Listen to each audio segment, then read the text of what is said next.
So I'm 72 years old. When I was in college, I trained to be a social worker, but when I graduated, there were no jobs in that field. So I got a job with the government. I worked there for 40 years.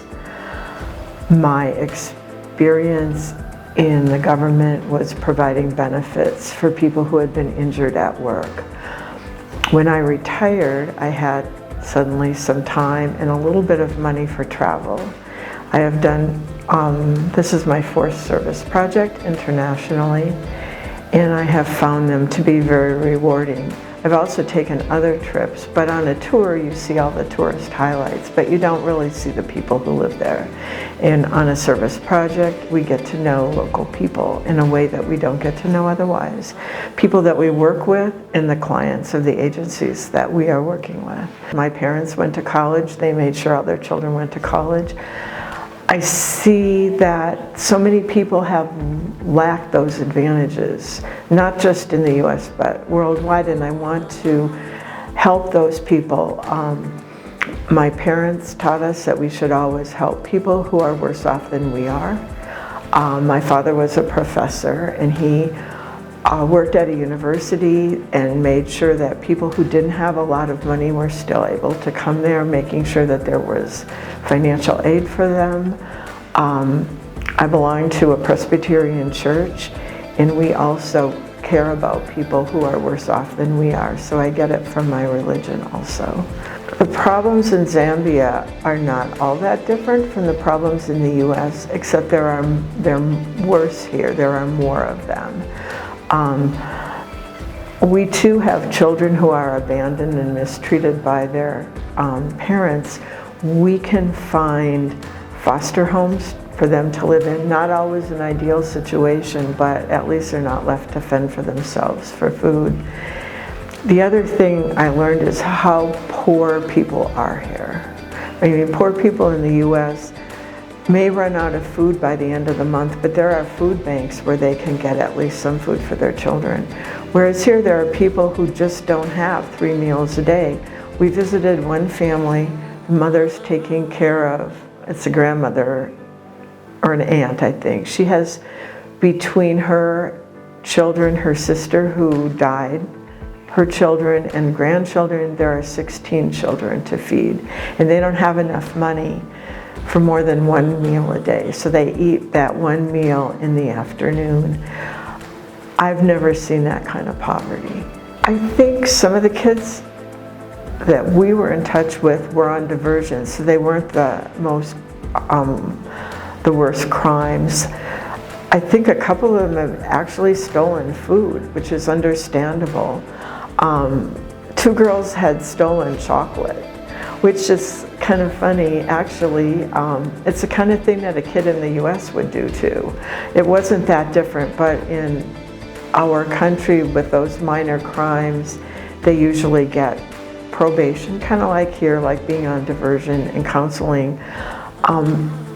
But the kids that we dealt with, many of them weren't even able to go to school because their families could not afford the uniforms and the school supplies. In the US, kids always can have another chance at an education. Even if a child drops out of school, they can go back to adult school and learn their general educational diploma and even take community college courses. Whereas here, once a child falls behind, it seems like there's no option for them. And that was disturbing to me. Girls that I talked to who were part of our program seemed excited about the possibility of finishing their food class and opening their own business. It's impossible really for young people to open their own business in the United States because there are so many regulations. We don't have these small informal businesses like people in Zambia have, but some of these girls, we met girls who were learning how to braid hair. That's something that you could do without a lot of startup fees. So there were a lot of, I thought, possibilities that these kids can actually earn a living, and that was really hopeful. Joseph had, when we got there, he wasn't there, he had gone into town to sell some things for a another resident in the community. He got a small commission. He bought a couple oranges that he ate. An 11 or 12-year-old shouldn't have to do that. They should be in a situation where food is provided. I think their grandmother was helping them for a while, but she became sick and moved in with another relative because she wasn't able to earn any money to provide food for herself or the two boys. So she left, and the boys are now on their own. It seemed like a pretty hopeless situation, and yet Joseph seemed like a nice kid. You know, he was well behaved and pleasant, and didn't know much English, so I couldn't really talk to him, but he had been in school at one point.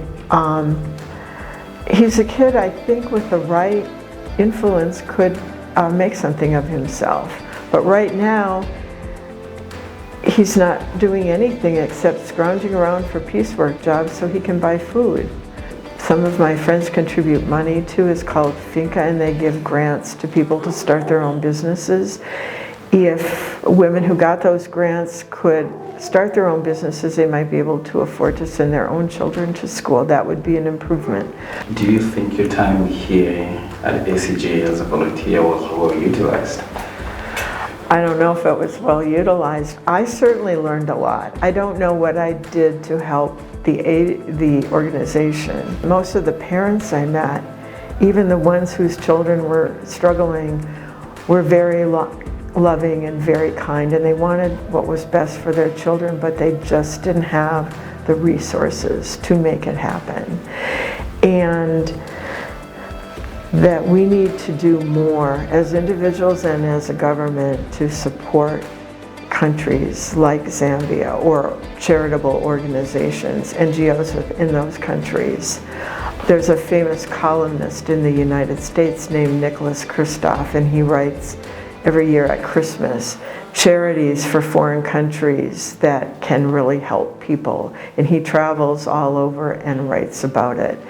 And I think more people in our country need to be aware of it, and I'm hoping I will tell all my friends, and maybe I can speak to people at my church about the needs that a country like this has.